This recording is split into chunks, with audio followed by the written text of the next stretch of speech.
Have people moved on to Sizwe Alakine, or are they still stuck on Reason? I think they celebrate both. Because I still bump into people who still say, yo, you're still Reason to me, dog. You'll always be Reason to me, you know? Yeah. And then I see a lot of people who really celebrate, you know, this new identity, you know, this new vibe, this new energy. I think those are the ones that kind of get the intention behind it. Yeah. And they really enjoy the music. You know, I think if there's one thing that I'm grateful for is, you know, I think I managed to find a pocket in the sound, and I'm now in a space where I'm able to do the same thing over and over again, like, you know, and that's something that generally takes a while as an artist, you know, like even as Reason, you know, it took a while to get to Do It Like I Can. You know, Do It Like I Can was a big song. It was a crossover, but that took a while to get to that. You know, you had to find a pocket, you had to search for it. So I think a lot of people, especially this new generation, the kids now, you know, you'd be surprised. There's kids who've never even heard of Reason. They don't even know that I'm Reason. Are you for real? Yeah, there's kids who don't even know that I'm Reason. They've never heard of that.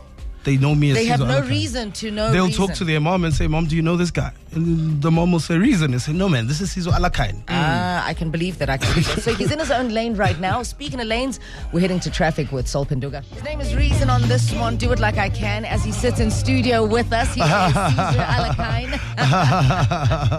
That's so dope. It's a fact. That is so dope.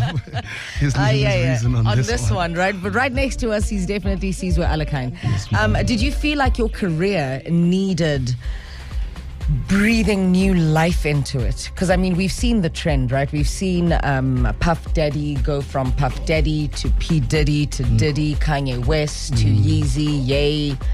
What else was he? Oh, a whole lot of things. You forget the names, so many. What's the purpose of the rebranding, particularly with the name change? Because that's like a big step. You could easily be forgettable. Because you could have just done Piano with Reason and then as the name, not? Okay, well, let me answer the two questions. Okay. The first question that I'm going to answer is, I never really intended for a rebrand. You know, in the beginning, I really was just falling out of love with the music industry. I was falling out of love with hip-hop. Like, I was really not enjoying myself. Okay. You know, my market, like, I wasn't really hitting the market. You know, I wasn't really that happens, popping, right? So I was really not feeling it, which is where I did a lot of acting. You know, around that time, I worked at agency. I went back into agency. I went back into creative. So initially, I was just actually pulling myself out. I was actually enjoying the songwriting thing because I was doing a lot of songwriting at that time. You know, so I was kind of still rapping, but just not as myself, if that makes sense. And I was really enjoying that. And then I think piano was something I stumbled upon. You know, it was a sound that kept growing on me, and I started hearing a lot of songs that I really liked. I started hearing a lot of material that I really liked. I started feeling the vibe, and I started having this craving to like do those things that I used to hear, like, you know, my favorite Kwaito stars do.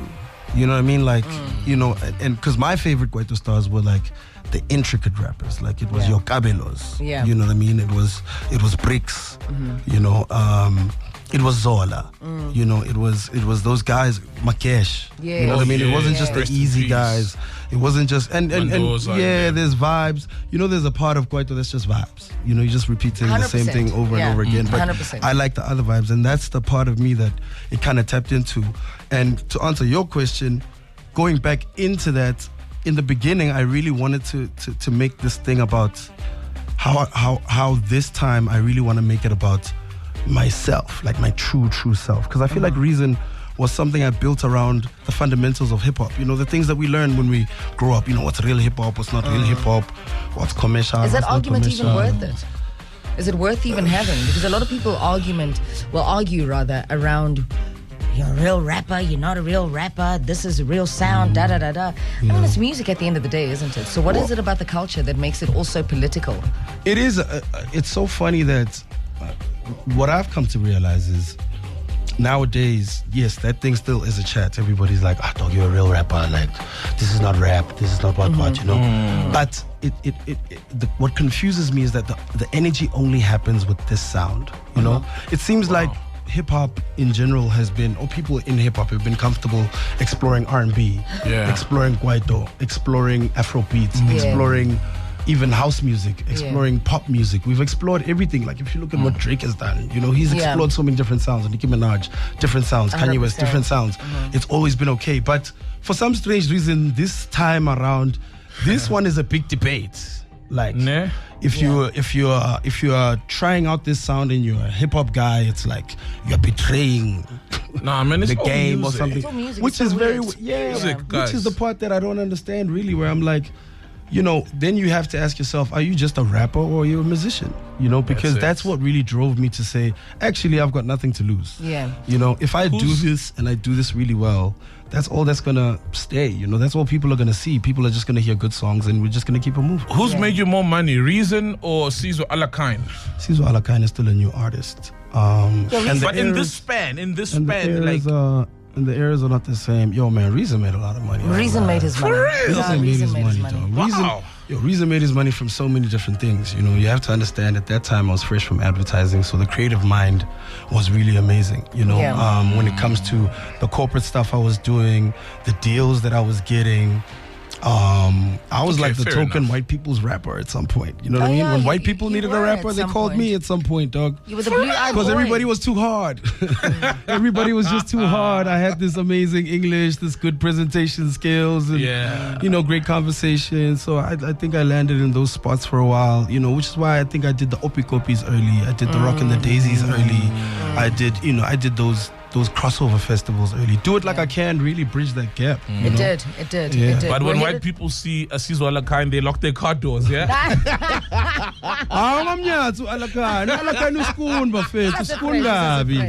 So we're headed to top of the hour, keeping things skun and clean for our kiddios over here. So we're going to be hanging out with 959 Breakfast Champs in a bit. I have a very special message to the gentleman that is in studio. I played with him for a TV show. I'm not sure if I should mention it, but then we had a band called Future History, and wow. Hey, Reason, wow. You remember in Future History, we played together for that TV show. And I still have that clip. Hey, man, you sounded dope. You sounded really, really, really good, man. And yeah, man, big up, man. Big up to your success. Big up to you. Big up to, you know, your future endeavors and all of that, man. Keep going, brother. Keep going. I'm so proud to see you, you know, flourish kanjena. Thank you. Awe. Jelani umntana kaSisimandiphiwe loyo ukuthi we have never stopped being proud ngaye. The changing and the rebranding, and we are proud still. And then enye into futhi ukuthi uncele wazoba na 4 years ngimtshele sikhule sonke, but we still love him. Umele usiphi grow up together and nabo stay lapha eMoking #1. But sisonke we love him.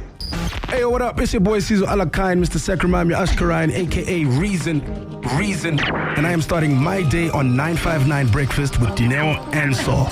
Let's go. Okay, come back. Come tell us what's that about. Hey, ukwatile ukuthi bathi uncele aze waba na 4. Your papa. Yeah, you go so. It's true. I-breast milk yenza abantwana You're so tall. I-breast milk yenza abantwana baphezulu. I was a mama's baby. Yeah, i-breast milk yenza abantu baphezulu ngama-Alakine. It is because ngishangani. Yeah, bon. Akusama nutrients webele. So let's talk about Alakine World. What is that? Alakine World is my album. It was inspired by, you know, Breast milk. Wow. Wow. Okay, there's 10 minutes left of this.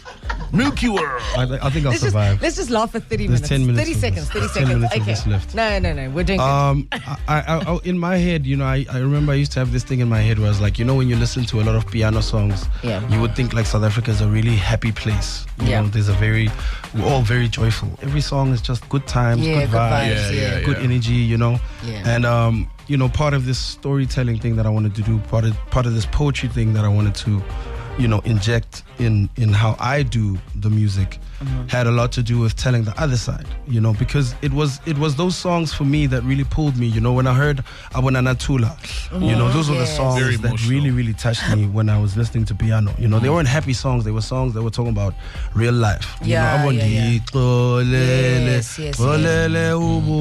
you know, so that was generally my type of, you know, vibe, and that's the energy that I really liked. So I called it Alakine world because I was describing my world, as opposed to the world that everybody sees and enjoys, and I guess everybody tends to, clinch onto. You know, we do clinch onto that world. We do clinch onto the club lifestyle with the bottles, the girls, the champagne, the cars, the bling, the brands, the fashion, But I actually wanted to have like a wider tale. Yeah. So, but I think we all gravitate towards stories of inspiration and the reason why we do the things that we do. Right. Like when you mentioned Tula.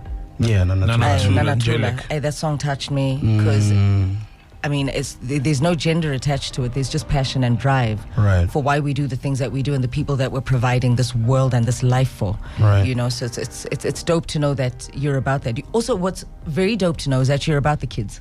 Yeah. You really mess with the kids, like the new school kids with the different up and coming sounds. Your sound is always unique. Your sound is always different. Yeah. Like you did say, you're clean in terms of your sound. That's deliberate. Ricky taught me that, man. Ricky taught me that, Yeah, remember he did it Ricky? very well. Ricky was an advocate of the kids, and Ricky always believed that he was Ricky because of the kids. Like, if you really think about it, like, Ricky did not have the conventional levels of success. Like, he didn't do the platinum plaques, We never saw Ricky drop plaques and stuff, True. And the one time he won an award, he messed it up. He just couldn't be... He couldn't be an award guy. He had to also advocate for the kids, and he got into trouble. So, but if there's one thing that he always believed in was the kids, and I get it now. The more time I actually spend with them is the more I realize they're the ones that have the energy and the ideas to twist and bend things. 100%. And bring new energies. On Alakine World, which kids did you put on? Ooh, there's so many kids that I worked with. I don't think I put them on, man. I think they put me on sound-wise. You know what I mean? Well, that's true. I think I might have put them on in terms of who I am, sure, but And like the platform, sound-wise, there's Zentan, there's I'm Not Stilo, there's Tserai J and PMD, Soul Tribute, there's this boy called PC, then there's the rappers also, Two Shorts is on the album, Boy Beats is on the album. Wow. Who else am I forgetting? Yeah, I could be forgetting a couple. Go listen to the album. But like there's a lot of the sound and a lot of how the album goes is actually because of where the kids are at. I think the most mature producers that I have on that album is Felo and Kabza. Those are good. And everybody else is the kids. Melo and Sleazy. That's the kids. They killing it, right? You know what I mean? Maybe even Stokey. That's probably like the most mature producers. But everybody else is just as young. Tycoon is young. How was it getting embraced? Did they embrace you? Did they warm up to you? This young piano kids. They did. I won't lie. The moment you said, "I'm doing piano now." Let me tell you something. They're ready to work those ones. If there's one thing I learned very early in the game when I was getting introduced, because also, I think what a lot of people don't get is you don't just start making piano as a sound. You kind of have to be a part of the culture. You have to be a part of the circle. That is so true. You have to meet the guys. You have to be in the circle, It's like I can't just do Afro tech as well. I have to be part of, Shimza's circle. And, You are. all those guys. You are, Bigson Terrace. I have to be there, You have to be amongst them. The energy, soak it up. So when I got in there, if there's one thing I realized was the reason why every song has about 5 or 7 features is because it's all love. It's all love. Everybody must get attention. Everybody must get recognized. And everybody is always showing love. So whenever people saw me walk in, they all had an excitement because they all had an idea of what they could do with what they know of Reason. So when I walk in, Musa Keys would say, mfana ka arebe teso, sha. Fellow, Reason. Sharp. Everybody has a different thing that they want to try, but generally it was all love. Everywhere I went, I was celebrating. Speaking of those things that you have to soak up the culture, is it a prerequisite to wear the nice, expensive clothes, or can't you just do piano and have a simple song? Also, I've asked this a number of times. Who made Gucci the piano brand? I'm so glad you said this because just like I said, my intention was different. Sizwe Alakine was local. 100%. And Puma.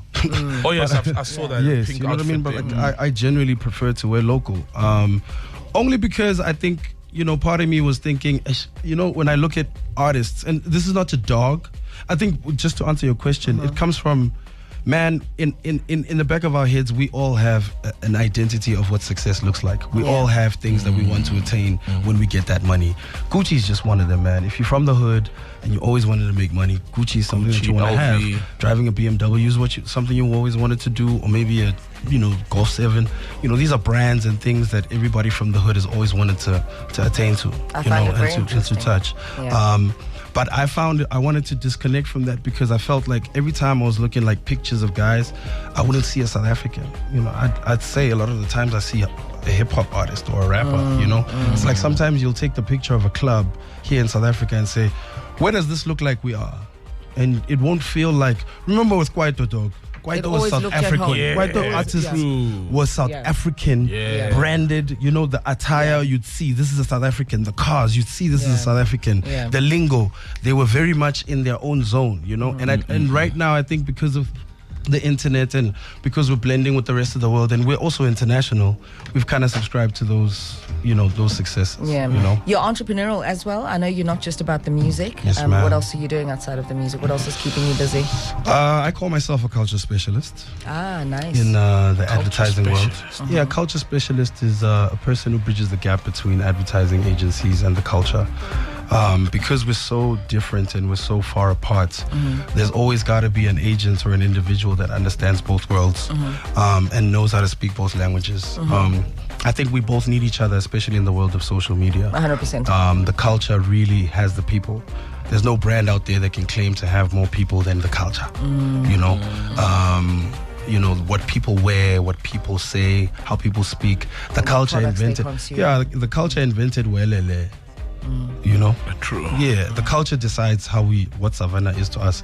It's not what we are being sold in the boardroom. They don't decide. Yeah, they don't see it as Trevor Noah. I mean, they see themselves as Trevor Noah, but on the streets, the culture sees them as different, right? True. So generally, but I think those relationships always have to be fostered. That's why there always has to be a middle person that says, look, hey, you see yourself as this person, but this is what the market sees you as. What do you want to achieve? Because I think the culture also needs brands. The culture does need brands. Brands have money. True story.